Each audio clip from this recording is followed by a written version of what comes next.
Est-ce que tu t'es déjà demandé pourquoi il y a certaines personnes qui sourient tout le temps, qui sont joyeuses, qui rebondissent chaque fois après chaque épreuve, que ce soit une perte ou un deuil, et qui ont toujours, tu sais, cet énorme smile. Elles sont toujours positives. Honnêtement, parfois, ça nous énerve. Est-ce qu'il existe un secret pour que ces personnes soient toujours positives et dans la joie? Si vous me permettez, je vais commencer par vous raconter une partie de mon histoire personnelle, une histoire que je raconte pas très souvent. Toute ma vie, j'ai toujours entendu cette phrase, mais toi, tu vis au monde des bisounours. Tu rayonnes, t'as le peps, t'es toujours joyeuse, mais comment tu fais? Pourtant, je vous assure que ma vie a été semée d'embûches et d'obstacles qui auraient pu vraiment m'anéantir. À 12 ans, j'ai été abusée en camp de vacances. Suite à ce choc qui était énorme, je pouvais pas vraiment en parler, donc j'ai gardé tout ça pour moi, j'ai caché tout ça, et j'ai commencé à avoir des angoisses handicapantes. Et d'ailleurs, il y a le thérapeute de l'époque qui m'a dit cette phrase qui m'a vraiment marquée. Tu sais, il y a des gens comme toi qui sont à l'hôpital et qui se jettent par la fenêtre. Ensuite, adulte, j'ai été agressée à main armée, j'ai eu un cancer du sein à 48 ans et la faillite de mon entreprise. Alors est-ce que vous croyez vraiment que je suis née au monde des bisounours? Vers la vingtaine, j'ai fait une rencontre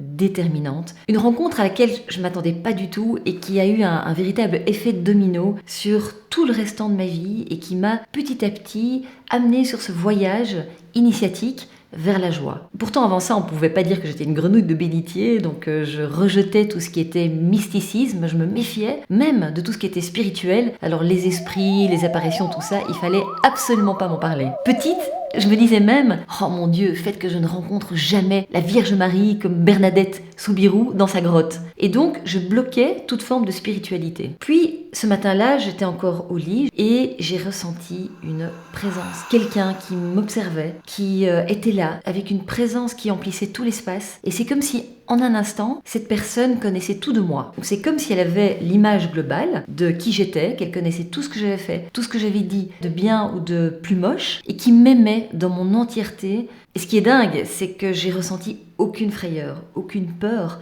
Il y avait que de l'amour. Je ressens ces frissons parce que c'est quelque chose que j'ai jamais connu. C'est quelque chose qui dépasse tout ce qu'on peut expliquer avec des mots. Et je vous assure que j'avais pris aucune drogue. Je suis restée dans cet amour quelques secondes, peut-être quelques minutes. Et en fait, je sais même pas combien de temps ça a duré. J'avais perdu complètement la notion du temps. C'était tellement simple, c'était d'une simplicité. C'était pas comme dans les films, j'ai pas eu une lumière jaillissante, j'ai pas eu les chœurs, j'ai pas eu des pianos, un orchestre symphonique. Ce qui est fou, c'est que 20 ans après cette expérience qui m'avait un peu plus ouverte à la spiritualité, j'ai découvert que j'avais un ange gardien. Et devinez quel est cet ange?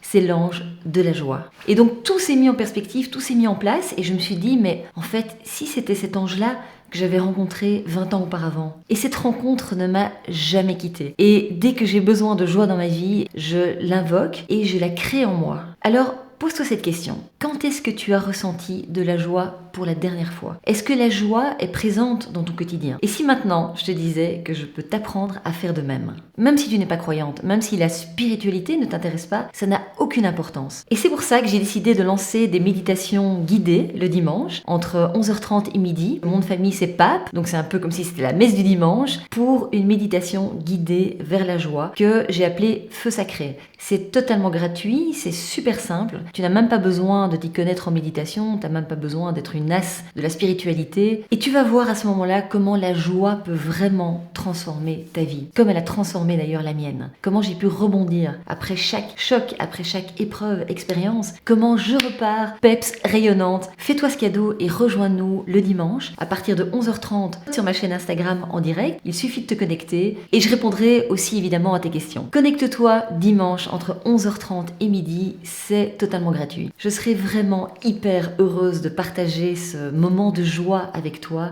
et de t'enseigner à quel point la joie peut devenir une source de guérison spirituelle, mentale, émotionnelle. Je te dis à dimanche.